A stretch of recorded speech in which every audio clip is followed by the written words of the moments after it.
Sejam todos bem-vindos à 50ª conferência do curso de autoconhecimento, a última da fase e esperamos, sinceramente, que estejam aproveitando ao máximo este maravilhoso ensinamento. O objetivo deste curso é que cada um de nós possa descobrir e compreender o verdadeiro propósito da nossa existência, e também receber as ferramentas necessárias para alcançá-lo, que é a autorrealização íntima do ser, o conhecimento profundo de nós mesmos. Conhecer a nós mesmos implica eliminar, do nosso interior, tudo aquilo que não somos, os nossos medos, conceitos, crenças, formas equivocadas de agir, de reagir, de sentir, de pensar, de falar, e assim por diante. Inclui também toda a nossa fornicação, a preguiça, a inveja, o ciúme, a ganância, entre outros defeitos. 97% do nosso ser encontra-se aprisionado nesses condicionamentos egóicos, e libertá-lo é justamente o nosso trabalho. Somente quando tivermos eliminado completamente o ego e cristalizado os 7 corpos, utilizando essa energia liberada, poderemos reintegrar o nosso ser e alcançar o pleno conhecimento de nós mesmos. Ao longo deste curso, falamos sobre a necessidade de eliminar, dentro de nós, todas as formas negativas do ser, ou seja, os defeitos psicológicos, também chamados de Deus, que constituem o ego. Ao finalizarmos este ciclo, vamos explicar em que momento da nossa trajetória como centelhas divinas neste planeta surgiu, em nós, aquilo que chamamos de ego. Também analisaremos os diferentes aspectos que participaram desse processo de criação do ego. A primeira coisa que devemos compreender é o objetivo pelo qual as humanidades são criadas nos diferentes planetas. Esse objetivo não é outro senão oferecer às centelhas divinas, que emanam do sagrado Sol absoluto, a oportunidade de se tornarem homens solares, ou seja, seres com a consciência desperta. Cada planeta deve desenvolver 7 grandes raças, em um processo que leva centenas de milhões de anos. O planeta Terra, onde vivemos, já desenvolveu 5 dessas raças. Essas raças se desenvolvem através de 4 idades. Começa-se pela Idade de Ouro, segue-se a Idade de Prata, depois a Idade de Bronze, e por fim a Idade de Ferro, que é a era em que nos encontramos atualmente. Quando a Idade de Ferro chega ao fim, a raça também chega ao seu término, normalmente através de grandes cataclismos. Quando uma raça se encerra, realiza-se uma seleção, uma espécie de colheita, na qual algumas pessoas são escolhidas para servir como semente da próxima raça. Cada raça se divide em 7 sub-raças. Atualmente, estamos na 6ª sub-raça da 5ª raça, conhecida como raça ária, e vivemos justamente na sua idade de ferro. O ego, nas centelhas deste planeta, teve origem durante a 3ª raça, conhecida como raça Lemur. Estamos falando de aproximadamente 18 milhões e meio de anos atrás.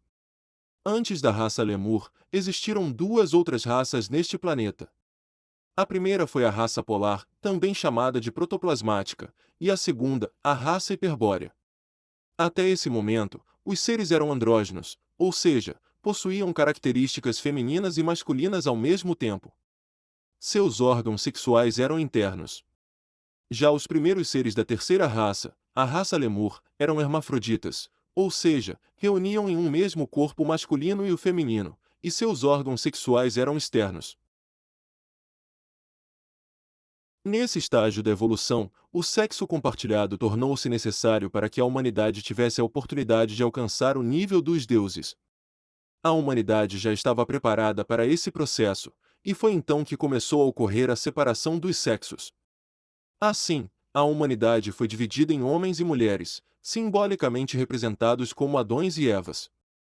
As histórias sobre a criação do homem, encontradas em diversos textos antigos, representam de forma simbólica esse acontecimento transcendental, que marcou um ponto decisivo para que a humanidade pudesse alcançar a autorrealização. Nesse momento, os corpos femininos já estavam preparados para a prática do sexo em companhia. Todos os Lúciferes aceitaram esse desafio. Recordemos a conferência anterior, onde explicamos que Lúcifer representa o desejo em nós, sendo uma das partes do nosso próprio ser. Naquela época, os Lúciferes disseram aos seres humanos que, se quisessem se tornar como os deuses, precisariam provar o fruto da árvore do bem e do mal. Esse fruto, simbolicamente, é o sexo compartilhado.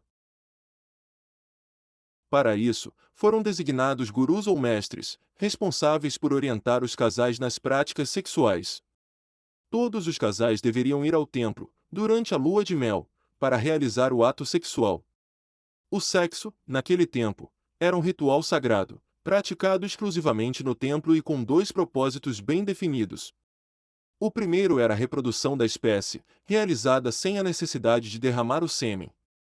Um único espermatozoide era conduzido de forma consciente e precisa para fertilizar o óvulo. O segundo propósito era a criação dos corpos existenciais superiores do ser, formados por meio da transmutação da energia sexual.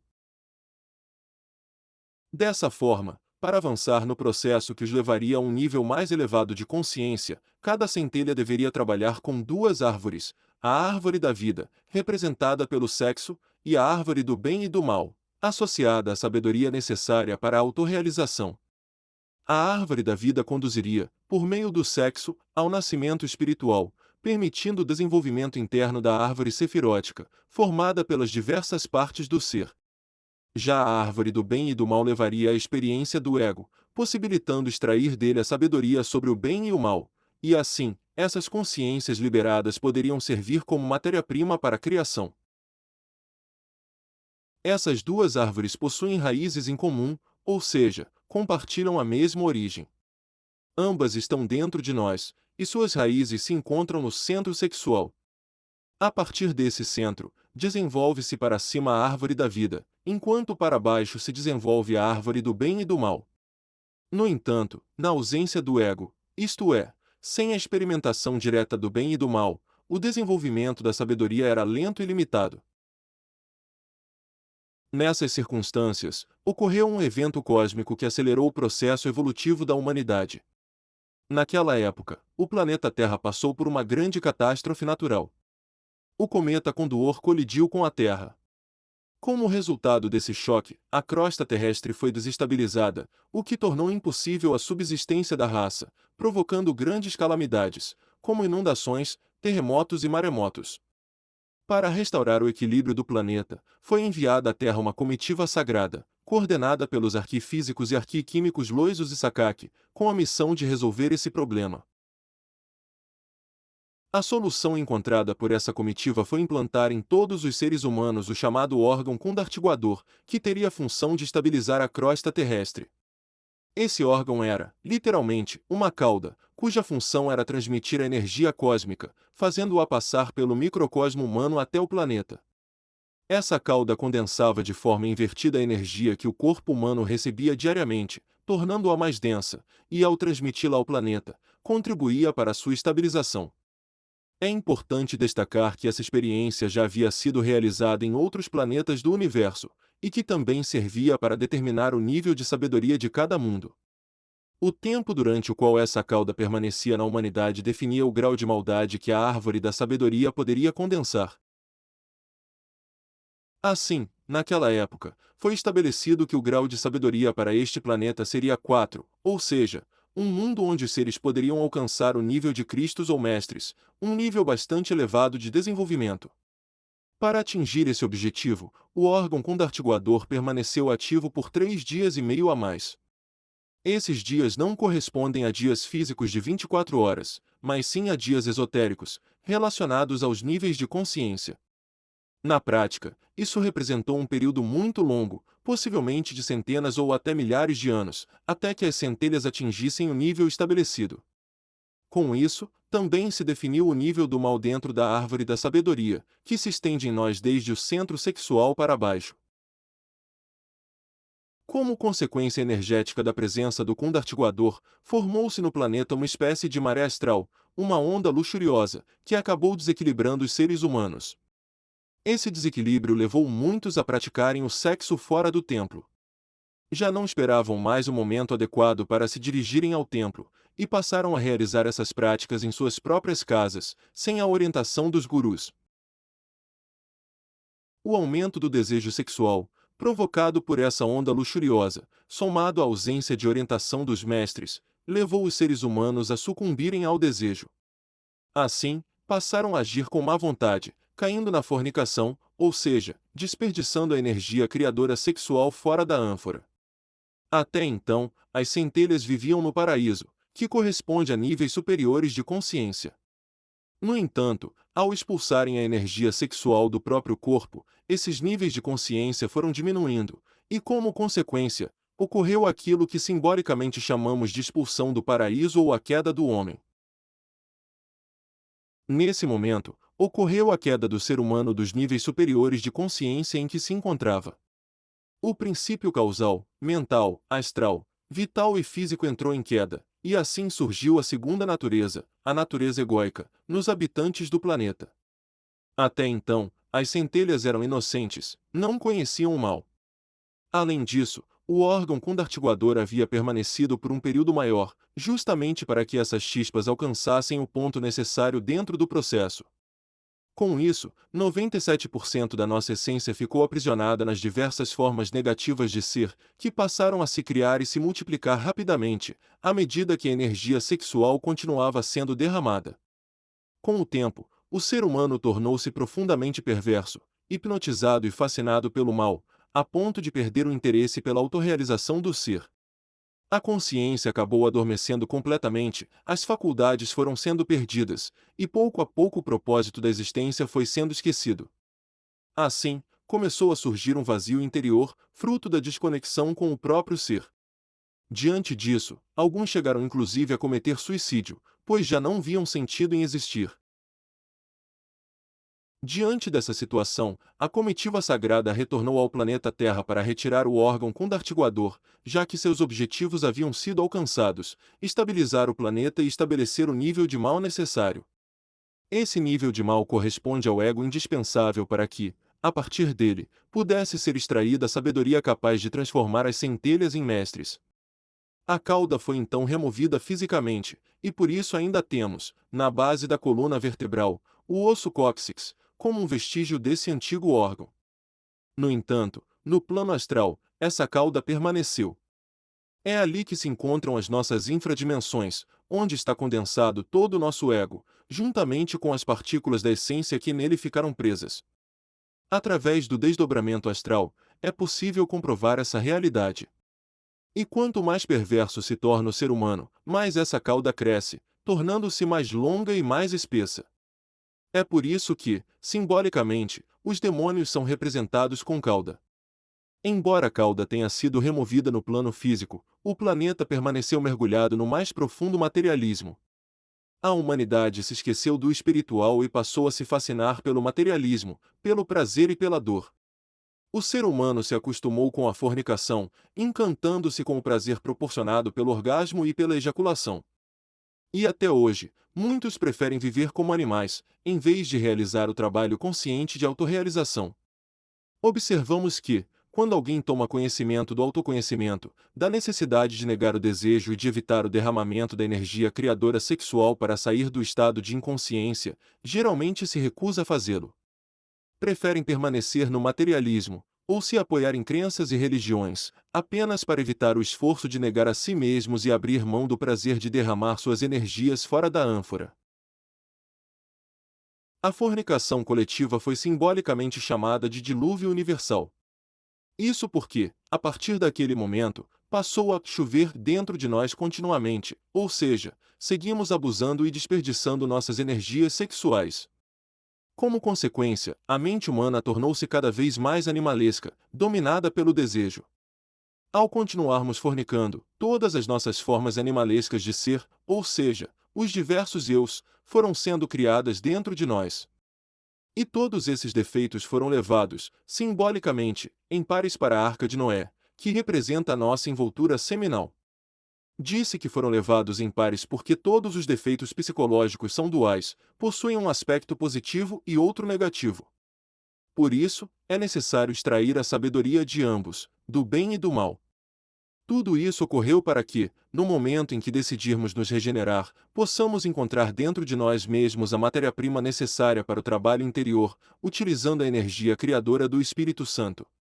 Dessa energia surgirão o amor, como fogo, e a sabedoria, como luz, à medida que aprendemos a morrer em nós mesmos. Se refletirmos profundamente sobre tudo isso, começaremos a descobrir e compreender muitos aspectos essenciais do nosso caminho. Ao criarmos os corpos existenciais do ser, utilizando de forma sábia a energia criadora sexual, por meio da prática do suprassexo, começamos a desenvolver simbolicamente a chamada árvore de Natal. Esse desenvolvimento acontece à medida que trabalhamos com a árvore da sabedoria, libertando as centelhas que estão presas na dualidade do ego, permitindo assim a elevação da Kundalini e a criação dos corpos existenciais. Com isso, colocamos fim à influência do órgão kundartiguador. Ao mesmo tempo, trabalhamos com a árvore da vida, através do suprassexo, ou seja, do sexo voltado para a regeneração. É dessa forma que a árvore de Natal se desenvolve ao longo da nossa coluna vertebral. Nessa árvore, o Papai Noel, que simboliza um aspecto do nosso próprio ser, deposita os dons conquistados, como virtudes, poderes, faculdades, forças e corpos, que vão sendo adquiridos à medida que avançamos pelas iniciações da primeira montanha, até alcançarmos o chamado Natal do Coração, momento em que nasce o Cristo íntimo dentro de nós. Sem essa árvore de Natal, não há o nascimento do Cristo íntimo. E sendo Cristo o caminho para chegar a Deus, se não conseguirmos que Ele nasça em nosso interior, não atingiremos o nosso verdadeiro objetivo, que é a realização da nossa divindade interior. Assim, podemos compreender por que as duas árvores possuem raízes em comum, o sexo. É aí que se encontram os segredos do arcano AZF. Se a saída do paraíso aconteceu pela porta do sexo, o retorno também deve ocorrer por meio dele. Se não aprendermos a praticar o suprassexo, não haverá possibilidade real de regeneração. No sexo estão contidas todas as possibilidades do ser humano. É nele que reside a oportunidade do segundo nascimento, o nascimento no mundo espiritual. Por meio do trabalho com os três fatores para a revolução da consciência, poderemos extrair todos os segredos da arca. Agora, o mais importante é compreender o estado de hipnotismo em que nos encontramos, um estado que nos impede de valorizar a existência e de ter um verdadeiro propósito de vida. É fundamental refletirmos profundamente sobre isso. O primeiro passo para iniciar um processo de regeneração, despertar a consciência e recuperar as faculdades perdidas, é sair desse estado de hipnose em que vivemos, presos às coisas e circunstâncias que nos fascinam no mundo físico. Quando compreendemos a ilusão das coisas passageiras do mundo exterior, passamos a perceber a importância de começar o trabalho no nosso mundo interior. Assim, tendo recebido este conhecimento sobre a autorrealização, podemos decidir dedicar a nossa existência a esse propósito maior, aquele que nos trouxe até aqui, e buscar alcançar os níveis de sabedoria que estão ao nosso alcance. É fundamental que compreendamos também a importância da energia sexual nesse processo, e que tenhamos clareza de que existem apenas dois tipos de matrimônio. O primeiro é o matrimônio voltado à fornicação, que é o que predomina atualmente, já que a maioria das pessoas busca apenas prazer e diversão, vivendo o gozo animal, sem aspirações transcendentes. O segundo é o matrimônio consciente, no qual a pessoa se compromete com o Espírito Santo, ou seja, com a própria energia criadora sexual, a não fornicar jamais, com o objetivo de alcançar a autorrealização do ser. Esse caminho se realiza por meio da união com um cônjuge estável, do sexo oposto, baseada na fidelidade, na castidade e no amor. É assim que se inicia o processo chamado regeneração. Regenerar significa recuperar o poder perdido. Significa também começar a viver o processo que mencionamos na conferência anterior, ao falar do quinário, o processo do Gênesis, que nos conduz à formação do verdadeiro ser humano, à recuperação da potência e à regeneração da nossa semente. Ao trabalhar com a árvore da vida por meio do suprassexo, o fogo e a água devem sempre ser conduzidos para dentro e para cima. Esse fogo ascendente é o que chamamos de Kundalini. Quando o fogo sagrado da Kundalini se acende em nós, surgem provas e tentações intensas, e por isso é necessário ter muito cuidado para não cair no adultério, pois uma queda pode significar a perda do trabalho realizado. Há ainda outro ponto importante: se, após o despertar da Kundalini, a pessoa continua fornicando, a cada queda perde energia equivalente a 2 vértebras na coluna vertebral. Considerando que esse trabalho envolve a elevação da energia ao longo de 33 vértebras, e ainda através dos 7 corpos, trata-se de um processo longo e exigente.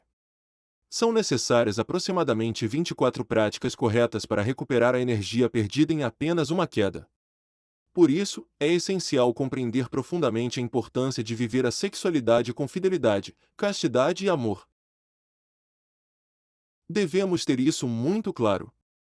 A reprodução da besta, que é o ego em nós, acontece por meio da fornicação, do adultério e da ausência de amor. Sempre que cometemos qualquer um desses erros, estamos alimentando o caminho que conduz ao abismo. Se queremos eliminar o ego, precisamos antes de tudo deixar de criá-lo. Se continuarmos desperdiçando a energia criadora sexual por meio do orgasmo e da ejaculação, o ego continuará se fortalecendo.